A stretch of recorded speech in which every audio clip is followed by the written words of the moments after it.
Hey everybody, how are you doing? As you can see, we have moved into outdoor office season. I love to be outside when the weather is nice, so you're going to be seeing a whole lot more videos filmed out here. It has been a hella stressful week, so I'm ready for some laughs. Today we're going to look at some titles of books that should have been rethought. Now we all know that the title of a book is a big part of determining whether or not someone buys the book. A bad title can wreck an otherwise great book. We're going to look at some examples. Now just a quick disclaimer here, I have not seen what these titles are. I do blind reactions as much as I possibly can. So I don't know which of these titles are actual real books and which ones are not. So what I'll do when I'm editing is I will look it up and I will let you know for each book whether it is real or not. So let's get into it. How to talk to your cat about gun safety. Look. I know there are cats out there that are hell-bent on world domination, but guns? I mean, to be fair, there are some cats out there who I can totally picture with, sitting there with their shotguns and hanging out in their thrones and just waiting for somebody to them off. Can you picture how that conversation would go? Okay, Fluffy, listen. If you do feel the urge to use this gun, take it out into the field, far away from people, point it away from your face and, shoot at tin cans or something. Or take it into the attic to shoot at the rats up there. Whatever you want. This must have been written by an American because I cannot think of anyone other than an American who would come up with a book title like that. Love, Sex and Tractors. Is this a romance novel? Is the guy in love with his tractor? Or does he use his tractor to pick up the person he's in love with to go on a date with that person? I believe in some places people are very, very attached to their tractors. I mean, he's hugging the tractor.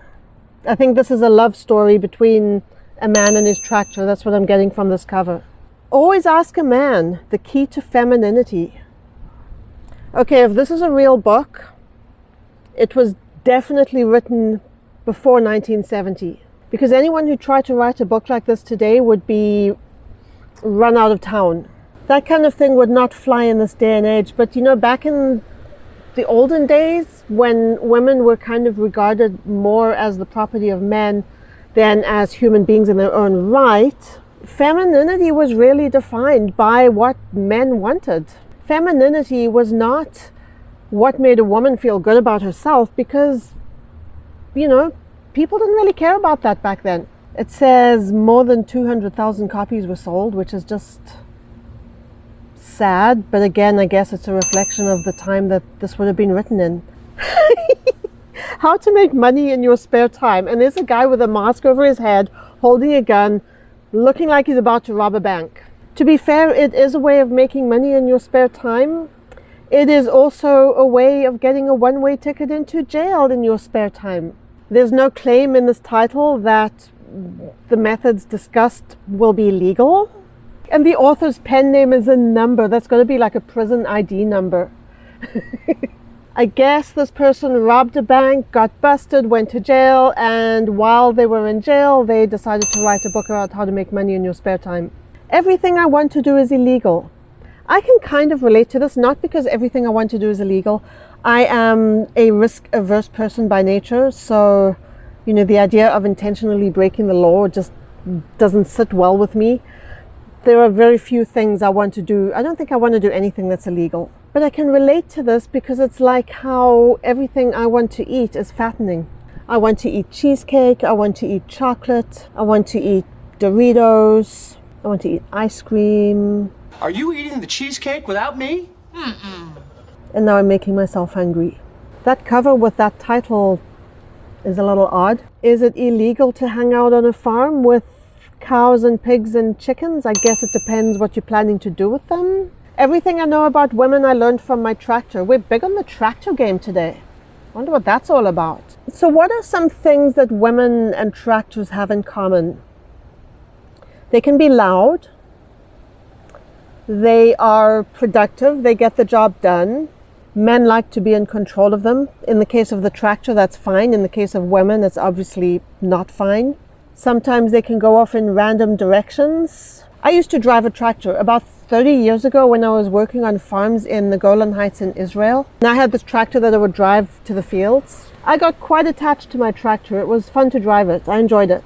There was this one time me and my friend Alan were working on the farms. And when we were done for the day, we were driving back to this cottage we stayed in. I was driving the tractor and Alan was standing on the back of the tractor. And when we got back to our cottage, I parked the tractor and I turned around and no Alan, like where was Alan? I didn't know where Alan was. And I'm sitting there thinking, okay, what should I do? Like, is he okay? You know, what's going on? And then he comes huffing and puffing down the driveway. And he says, you hit a rock and then you made a sharp turn and I couldn't keep my balance and I fell off the tractor. and I was completely oblivious. I had no idea he'd fallen off. And he said he's watching the tractor drive away and he's like running after the tractor. He's like, oh, stop, wait for me. What bird did that? A Driver's Guide to Some Common Birds of North America. Is this actually a book about identifying birds from the appearance of their poop? That is the weirdest thing. You know, I was out running once when I was training for a half marathon. So it was a long run. I was running about, I don't know, like 18 kilometers or something. And when I got back home at the end of the run, I reached down to unbuckle the belt that I had on that holds my water bottles. And I discovered that it was just full of bird poop. And my shirt was full of bird poop, like it was all down the front of my shirt. I took off my hat. It was on the top of my hat. A bird pooped on me while I was running and I didn't even notice. I think if this video is teaching you anything about me, it's that I am sometimes oblivious to the things that are happening around me. How to avoid huge ships, or I never met a ship I liked.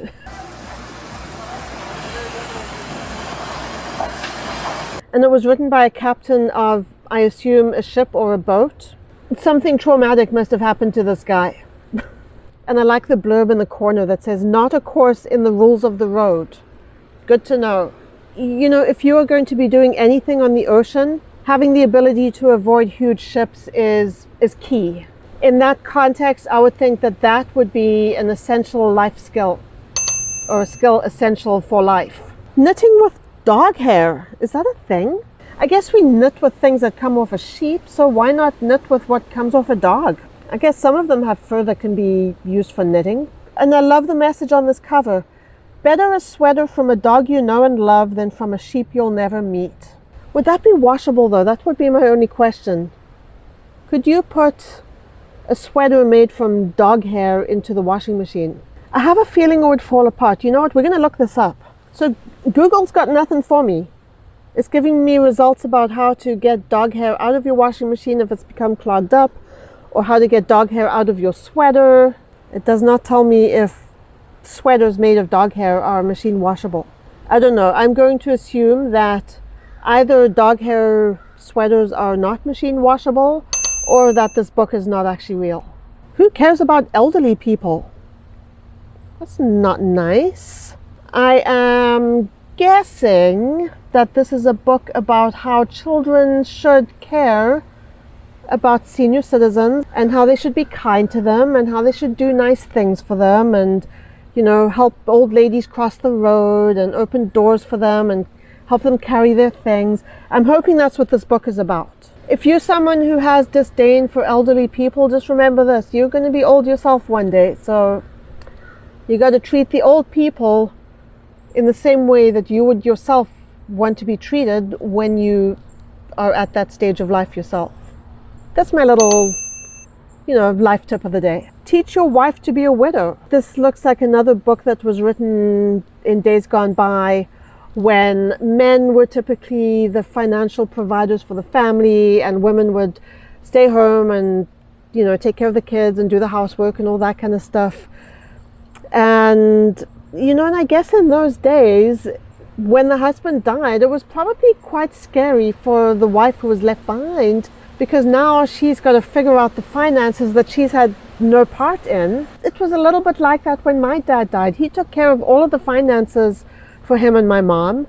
And when he passed, my mom had to just kind of figure it out. And that was 16 years ago.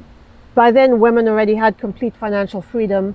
So my mom managed. She was able to get by. She's doing really well. I guess If your husband died back in the 50s or 60s, it was probably quite daunting because women were not allowed to do certain things or have bank accounts in certain places, or, you know, in some places women could not own property. So maybe this was an instructional book to help women whose husbands had passed away so that they could be financially, you know, okay. The Jewish Japanese Sex and Cookbook and How to Raise Wolves. I have so many questions. There's a lot. Is Jewish Japanese sex different from other sex? Is the cooking part of it also to do with, is it like Jewish Japanese cooking? So like kosher sushi? There's a lot going on in that book. A lot. Dead whales can't wave back and the Japanese are to blame. And it's got the Dr. Seuss logo on it. I mean, dead whales can't wave back. Why blame the Japanese though? I know certain countries have a lot of responsibility for depleting whale populations in certain parts of the world, but it seems unreasonable to put the entire problem on the shoulders of one nation. This book is a recipe for discrimination against Japanese people. That's the biggest problem I see with it. How to train goldfish using dolphin training techniques. I wonder if that's possible. I can actually see this book having a market. If you live alone in an apartment and you're not allowed to have dogs or cats, and all you're allowed to have is a goldfish, and you want to train your pet, you know, there's this perception that goldfish are dumb. I have no clue about the cognitive abilities of a goldfish. I used to have fish. I liked having fish. The upkeep was a lot of hard work though, cleaning out the tanks and making sure the temperature was right and blah, blah, blah, blah, blah. And then with the tropical fish tank, there were certain fish you couldn't keep together, and you have to be willing to put in the work if you're going to have fish. This one I know is real. This is a real book for sure. This book came out when my kids were little, and I was so tempted to buy it because my kids were not big on the sleeping. Not that I would have read it to my kids, but I would have gotten a laugh out of it myself. Maybe I would have read it to myself. The Beginner's Guide to Sex in the Afterlife. Do people do that in the afterlife? Because like you don't actually have a body. Like how are you going to have sex if you don't have a body? Having a body is kind of a key component to having sex. Unless it's one of these things about spiritual energy and how sex is more than just a physical act. If sex is more than a physical act, it is at minimum a physical act. Like the physical part of it is, I don't know. What the should I make for dinner? This is a question that just about every parent in the world has been asking since about a month into the lockdown, because that has been one of the most challenging parts of this pandemic, is everyone being home 100% of the time, and you know, having to come up with meals all the time for all these people who are always home. And it's like, okay, what am I going to do now? What am I going to do now? It's like, if this book had been sold during the pandemic, it would have sold 1 million copies in like a week. Don't let the pigeon drive the bus. If I'm on a bus, I do not want a pigeon to be driving that bus. The thing is though, that doesn't look like a pigeon. That looks more like a cobra chicken or a goose. Just a word of advice, if you're ever visiting Canada and you encounter a cobra chicken, leave it alone. Do not interact with it. Just, you know, back away slowly. They are vicious. And if you're walking down the sidewalk and there's a goose sitting there, do you think it's going to move out of your way? Hell no. And is it going to let you pass peacefully? Hell no. You either have to go back the way you came, or you have to cross to the other side of the road so you can avoid having your heart pecked out of you. All my friends are dead. Well, it's a dinosaur, so yeah, all of its friends are dead. It's very sad. Poor dino.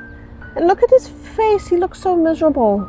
He's like, oh, my friends are dead. Everyone is gone. I got no friends left. I'm lonely.